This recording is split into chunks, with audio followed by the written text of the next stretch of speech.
semua, perkenalkan nama saya Jafir Pangapat, NIM saya 44241177. Saya berasal dari kelas 44125, Prodi Ilmu Komunikasi. Video ini saya akan melaksanakan tugas dari mata kuliah Bahasa Indonesia tentang menganalisa bahasa pada pidato dari salah satu tokoh nasional di Indonesia. Pidato ini saya ambil dari tokoh yaitu mantan Presiden Republik Indonesia, yaitu Bapak Insinyur Haji Joko Widodo. Sebelum saya lanjut menganalisa, di sini saya akan menjelaskan tentang pengertian pidato, tujuan dari pidato, dan juga apa saja struktur dari pidato. Pengertian pidato. Pidato adalah salah satu bentuk komunikasi lisan yang dilakukan oleh seseorang di hadapan halayak untuk menyampaikan gagasan, pendapat, informasi, atau pesan tertentu dengan tujuan tertentu. Pidato sering digunakan dalam berbagai acara formal maupun informal, seperti pertemuan, seminar, acara perayaan, atau kampanye.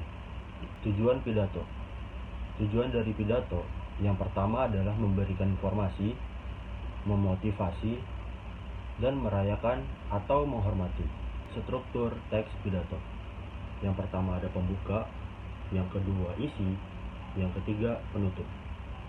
Selanjutnya kita akan menyaksikan terlebih dahulu pidato dari mantan Presiden Republik Indonesia Bapak Haji Joko Widodo. Di analisa ini saya akan terlebih dahulu menampilkan video, dan ketika ada kata atau bahasa yang perlu diperjelas akan langsung saya perjelas dengan teks-teks yang ada di video. Bismillahirrahmanirrahim. Assalamualaikum warahmatullahi wabarakatuh. Selamat pagi, salam sejahtera bagi kita semuanya. Om Swastiastu, Namo Buddhaya, salam kebajikan. Yang saya hormati Ketua MPR, DPR, MA, dan para pimpinan lembaga negara. Yang saya hormati para Menko, para Menteri Kabinet Indonesia Maju. Yang saya hormati Ketua KPK dan pimpinan komisioner KPK. Yang saya hormati Ketua dan anggota Dewan Pengawas KPK. Yang saya hormati para gubernur, bupati, dan wali kota yang hadir. Yang saya hormati para pegiat dan pejuang anti korupsi, hadirin yang saya muliakan. Mengembangkan budaya anti korupsi dan menumbuhkan rasa malu menikmati hasil korupsi merupakan hulu yang penting dalam pencegahan tindak pidana korupsi.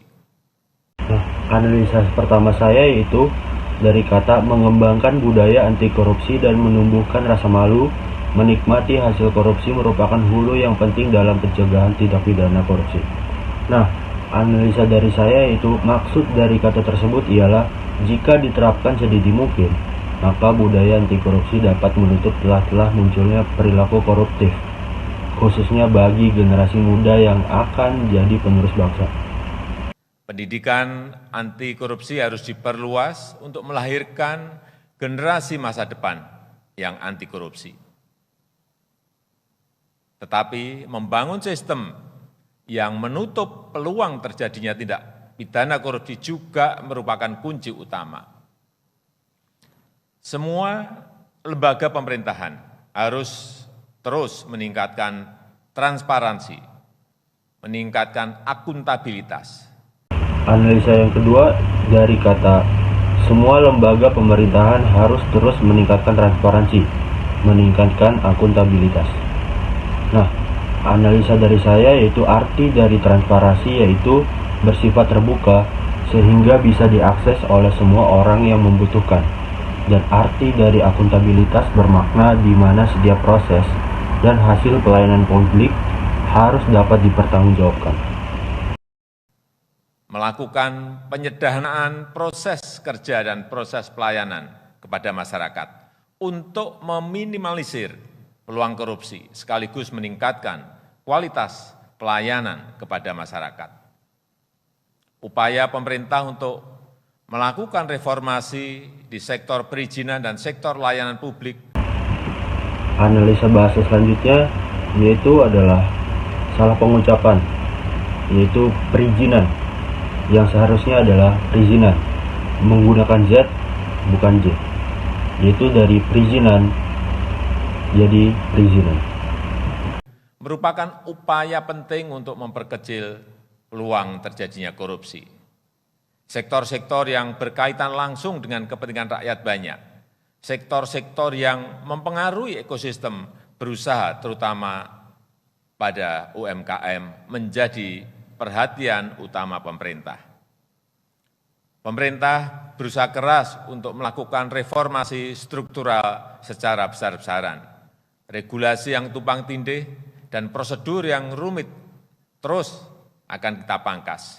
Mekanisme dan prosedur birokrasi yang rumit kita sederhanakan, yang kemudian didukung dengan penggunaan teknologi digital seperti e-budgeting, e-procurement, e-audit, dan aplikasi-aplikasi lainnya. Analisa pidato atau kalimat selanjutnya adalah mekanisme dan prosedur birokrasi yang rumit kita sederhanakan, yang kemudian didukung dengan penggunaan teknologi digital seperti e-budgeting, e-procurement, e-audit, dan aplikasi-aplikasi lainnya. Yang saya analisa, arti dari birokrasi yaitu suatu prosedur yang efektif dan efisien yang telah disepakati. Ketua KPK, Bapak Ibu yang saya hormati, pembenahan sistem yang sedang kita lakukan pasti memerlukan dukungan pengawasan yang efektif, baik yang dilakukan oleh pengawas internal di institusi pemerintah, pengawas eksternal yang melibatkan beberapa lembaga di luar pemerintah, dan juga dengan mengundang partisipasi publik untuk mengawasi kerja aparat pemerintah. Profesionalitas aparat penegak hukum mempunyai posisi yang sangat sentral dalam penindakan dan juga pencegahan. Namun, orientasi dan mindset dalam pengawasan dan penegakan hukum harus diarahkan untuk perbaikan tata kelola dan pencegahan korupsi. Kinerja penegakan bukan diukur dari seberapa banyak kasus yang ditemukan, tetapi pada bagaimana mencegah secara berkelanjutan agar tindak pidana korupsi itu tidak sampai terjadi lagi. Upaya pemberantasan korupsi membutuhkan kegigihan dan konsistensi yang luar biasa, butuh orkestrasi kebersamaan yang luar biasa untuk mencegahnya, butuh inovasi dan kerja sistematis untuk menutup peluang bagi terjadinya korupsi, dan perlu tindakan yang adil dan konsisten untuk menindak para pelaku pidana korupsi. Saya berharap dengan langkah-langkah yang sistematis, yang sistemik dari hulu sampai hilir, kita bisa lebih efektif memberantas korupsi, lebih efektif memberantas kemiskinan dan mengurangi pengangguran, dan menjadikan Indonesia negara maju yang kita cita-citakan. Meskipun listrik di KPK padam, tapi pemberantasan korupsi tidak boleh padam. Saya tutup, terima kasih. Wassalamualaikum warahmatullahi wabarakatuh. Om Santi Santi, Santi Om, Namo Buddhaya. Mungkin itu yang bisa saya analisa dari pidato dari tokoh nasional Indonesia, yaitu mantan Presiden Haji Insinyur Haji Joko Widodo. Terima kasih.